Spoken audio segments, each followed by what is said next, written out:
नमस्कार दोस्तों, मैं सुरेंद्र सिंह रावत और मैं अपने YouTube channel target with Surendra पर आपका हार्दिक स्वागत और हार्दिक अभिनंदन करता हूं।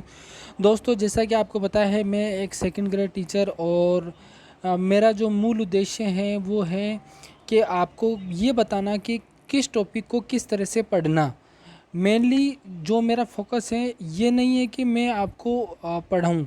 मेरा मेन फोकस ये है कि आपको टॉपिक को किस तरह से तैयार करना है, उसमें इम्पोर्टेंट चीज़ें कैसे निकालनी हैं। तो उसके लिए मैंने बताया था आपको कि पुराने पेपर है, ओल्ड पेपर है, उनका आप अच्छे से एनालिसिस करें और एनालिसिस करने के बाद में आप निश्चित रूप से उसके आधार पर ही टॉपिक को तैयार करें। जैसे मान लो आज हम कालीबंगा पढ़ रहे हैं, तो कालीबंगा से संबंधित अगर कोई क्वेश्चन आया है या सभ्यताओं में से कोई क्वेश्चन आया है, उनको देखें आप एक बार कैसे कैसे क्वेश्चन आए हैं, किस स्तर के क्वेश्चन आए हैं, किस टाइप के क्वेश्चन आए हैं। उससे आपको अंदाज़ा लगेगा कि आगे हमें किस तरह से पढ़ना है। तो अगर आपको किसी भी प्रकार की प्रॉब्लम्स होती हैं, किसी भी प्रकार की समस्या होती है, नोट्स वगैरह चाहिए, तो मेरे कॉन्टैक्ट नंबर 9887121369 पे मुझे कॉन्टैक्ट कर सकते हैं। किसी भी तरह की समस्या, किसी भी भाई को, किसी भी बहन को अगर समस्या है तो वो निश्चित रूप से मुझसे संपर्क करें और आपको निश्चित रूप से अच्छे से गाइडेंस मिलेगा।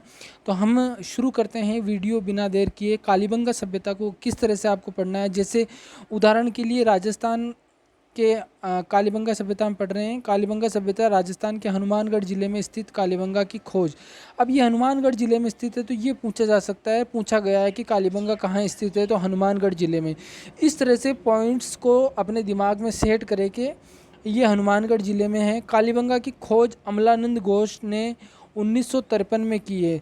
अब ये पॉइंट भी इम्पोर्टेंट है कि इसकी खोज अमलानंद घोष ने 1953 में की है। यहाँ के उत्खनन से हड़प्पा कालीन सांस्कृतिक युग के 5 स्तर मिले हैं। हड़प्पा कालीन सांस्कृतिक युग के 5 स्तर मिले हैं। इतना नहीं पूछेंगे, लेकिन इसमें 2 पॉइंट इंपॉर्टेंट हो जाते हैं। एक तो हनुमानगढ़ जिले में स्थित है, दूसरी इसकी खोज किसने की, अमलानंद घोष ने की। कालीबंगा से प्राक हड़प्पा हड़प्पा काल के अवशेष मिले। मतलब प्राक हड़प्पा मतलब हड़प्पा से पहले के भी, और हड़प्पा काल के भी अवशेष यहाँ से मिले। यहाँ से हड़प्पोत्तर का मतलब हड़प्पा काल के बाद के भी, मतलब तीनों स्तर के, यानी हड़प्पा सभ्यता के पहले के भी ये यहाँ से अवशेष मिले हैं, हड़प्पा काल के भी अवशेष मिले हैं और हड़प्पा के बाद के भी अवशेष मिले हैं। तो दोनों ही तरह के अवशेष मिले हैं। और 1961 में बी के थापर और बी लाल ने कालीबंगा का उत्खनन कराया। तो 1961 में ये भी आपको ध्यान रखना है कि कालीबंगा के खनन से संबंधित बी के थापर और बी लाल ने कालीबंगा का उत्खनन कराया। कालीबंगा से प्राक हड़प्पा काल के जुते हुए खेत के साक्ष्य मिले।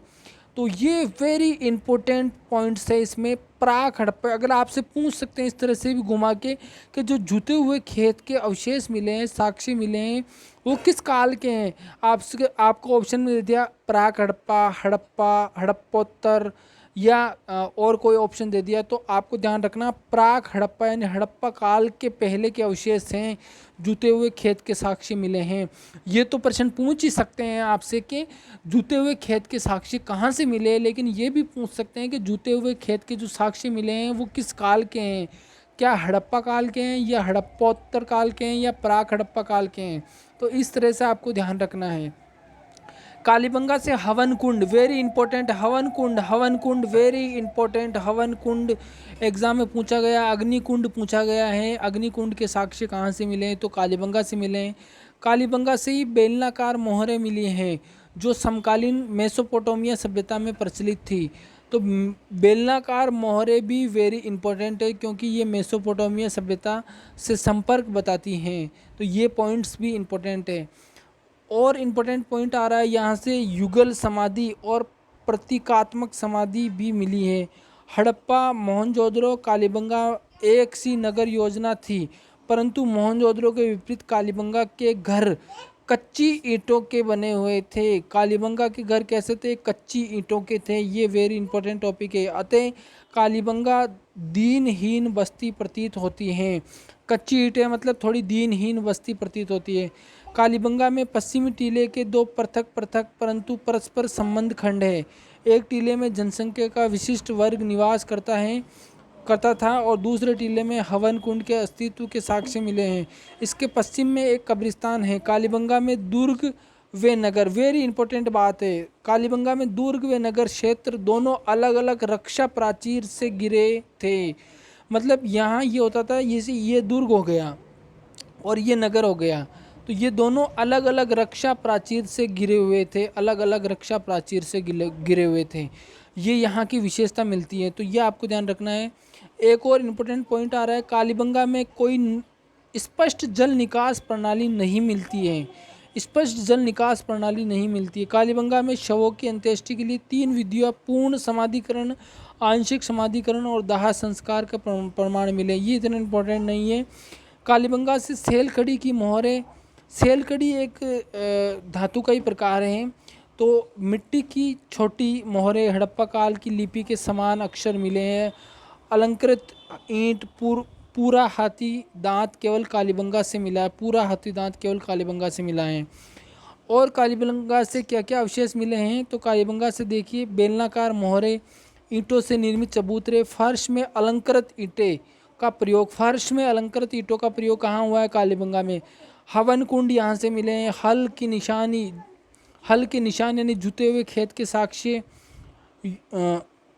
युगल और प्रतीकात्मक समाधि, खिलौने की गाड़ी, पहिए, तांबे की वृषभ मूर्ति, ऊंट की अस्थियाँ भी यहाँ से मिली है। कालीबंगा के अनेक घरों में अपने अपने कुएं थे। अनेक घरों में कालीबंगा से मिट्टी के काली रंग की चूड़ियाँ प्राप्त हुई है, इसका नाम कालीबंगा रखा गया है, काले रंग की चूड़ियाँ प्राप्त होने के कारण। इसके अलावा कालीबंगा में क्या इंपॉर्टेंट है, कालीबंगा से मातृ देवी की कोई मूर्ति नहीं मिली है, मातृ देवी की कोई मूर्ति नहीं मिली है। कालीबंगा व लोथल से खोपड़ी की शल्य चिकित्सा के प्रमाण मिले। कालीबंगा और लोथल से क्या मिले हैं, खोपड़ी की शल्य चिकित्सा के प्रमाण मिले हैं यहाँ पर। तो देखो यहाँ पर जो जो इम्पोर्टेंट है वो देखो, सबसे ज़्यादा इम्पोर्टेंट जो आरपीएससी एग्ज़ाम्स में पूछती है, एक तो यहाँ से शल्य चिकित्सा के अवशेष मिले हैं, ऊंट की अस्थियों के अवशेष मिले हैं, और युगल समाधि, हवन कुंड, हल के निशान, बेलनाकार मोहरे, और ये सारी चीज़ें इंपॉर्टेंट है। और इसके अलावा इसमें इंपॉर्टेंट और क्या है, तो इसमें इंपॉर्टेंट है आपके अग्निकुंड, और सबसे ज़्यादा इंपॉर्टेंट है जुते हुए खेत के साक्ष्य, जो बार बार आरपीएससी रिपीट करती है, आरपीएससी बार बार रिपीट करती है, वो क्वेश्चन पूछा जाता है।